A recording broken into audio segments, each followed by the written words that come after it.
बच्चों, कैसे हैं आप सभी? उम्मीद है आप सभी बहुत अच्छे से होंगे। कक्षा की शुरुआत करते हैं। पाठ है हमारा विशेषण यानी एडजेक्टिव। वे शब्द जो संख्या तथा सर्वनाम की विशेषता को प्रकट करते हैं उन्हें विशेषण कहते हैं। निम्नलिखित वाक्यों को ध्यानपूर्वक पढ़िए। मेरी कक्षा में 3 विद्यार्थी हैं। प्रतिभाशाली विद्यार्थी की सराहना होती है। मुझे गर्म दूध अच्छा लगता है। काली पृष्ठभूमि पर हल्के रंग उभर कर आते हैं। आजकल रंगीन टीवी का प्रचलन है।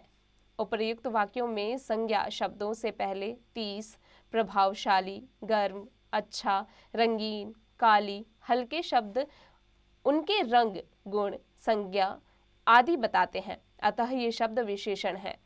विशेषस्य विशेषण शब्द जिस व्यक्ति या वस्तु या स्थान की विशेषता बताते हैं उन्हें विशेषस्य कहा जाता है। विशेषण के भेद: गुणवाचक, संख्यावाचक, परिमाणवाचक और सार्वनामिक विशेषण।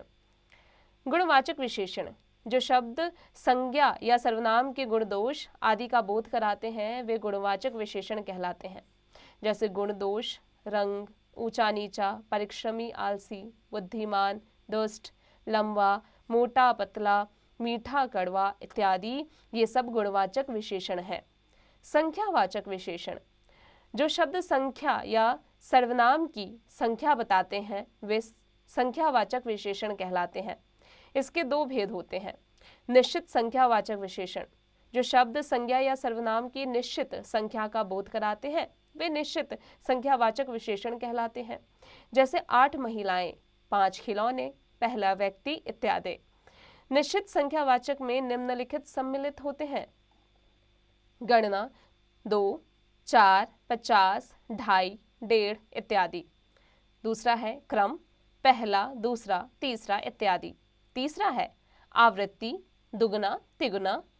समुदाय सूचक, समूह, 2 दर्जन, तीनों, चारों, शतक, सैकड़ा। और फिर है प्रत्येक सूचक यानी प्रति, प्रत्येक। अब है अनिश्चित संख्यावाचक विशेषण जो विशेषण शब्द व्यक्तियों, वस्तुओं आदि की निश्चित संख्या का बोध नहीं कराते वे अनिश्चित संख्यावाचक विशेषण कहलाते हैं। जैसे कुछ, थोड़ा, बहुत, कई, अनेक, सब, 2, 4, 10, 20 इत्यादि। परिमाणवाचक विशेषण जिन विशेषण शब्दों से संज्ञा या सर्वनाम शब्दों के मापतोल की विशेषता का बोध होता है उन्हें परिमाणवाचक विशेषण कहते हैं। जैसे 10 किलो गेहूं तौलने के बाद पैसे लूंगा।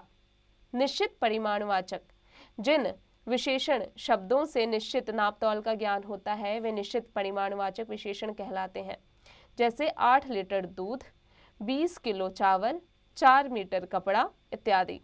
अनिश्चित परिमाणवाचक जिन विशेषण शब्दों से निश्चित माप, मात्रा या नाप तोल का ज्ञान ना हो वे अनिश्चित परिमाणवाचक विशेषण कहलाते हैं। जैसे थोड़ा दूध, ढेर सारी मिठाई, इतना पानी, 2-4 किलो इत्यादि।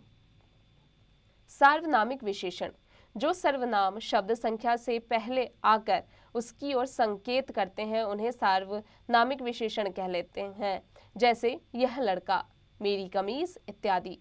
सार्वनामिक विशेषण प्रायः संज्ञा पदों से पहले आते हैं और उनकी ओर संकेत या निर्देश करते हैं, इसलिए इन्हें संकेतवाचक या निर्देशक भी कहते हैं।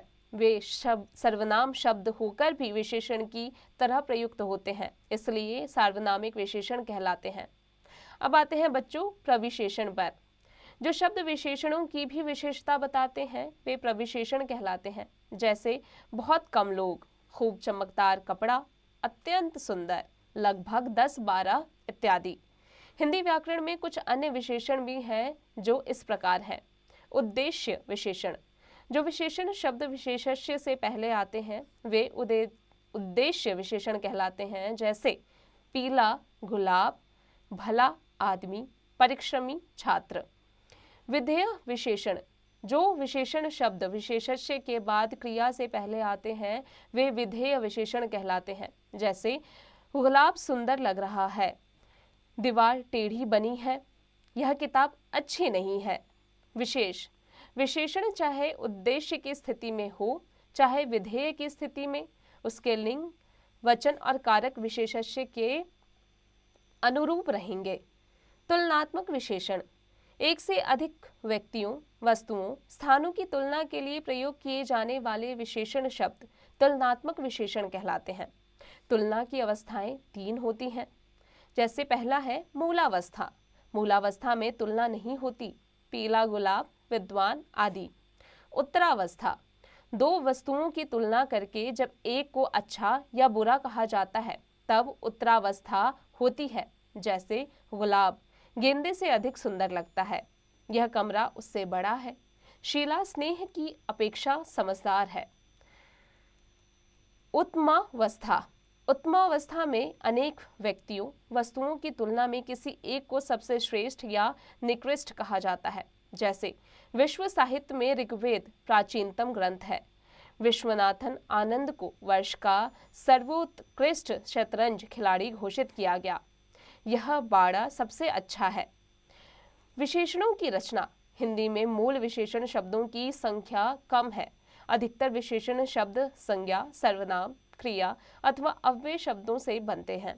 ऐसे विशेषणों को व्युत्पन्न विशेषण कहा जाता है।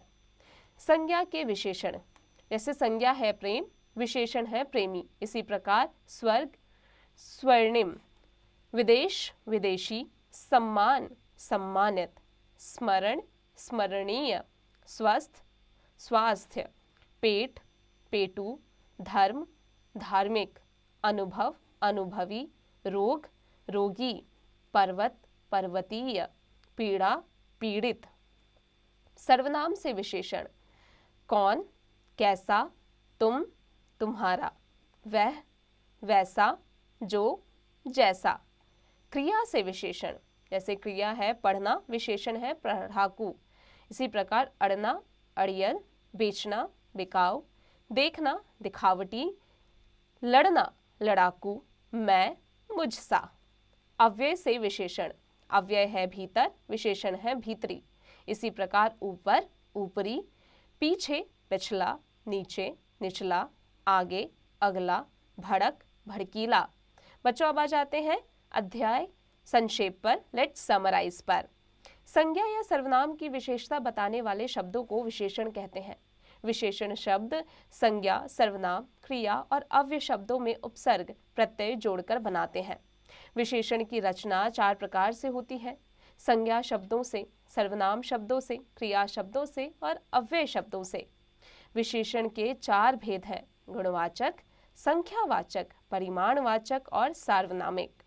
विशेषण जिन शब्दों की विशेषता बताते हैं उन्हें विशेषण कहते हैं। बच्चों अब आ जाते हैं इसके अभ्यास कार्य पर। बच्चों उम्मीद है आज की कक्षा में हमने जो भी पढ़ा आपको अच्छे से समझ में आ गया होगा। अब आप इसका अभ्यास कार्य स्वयं कीजिएगा।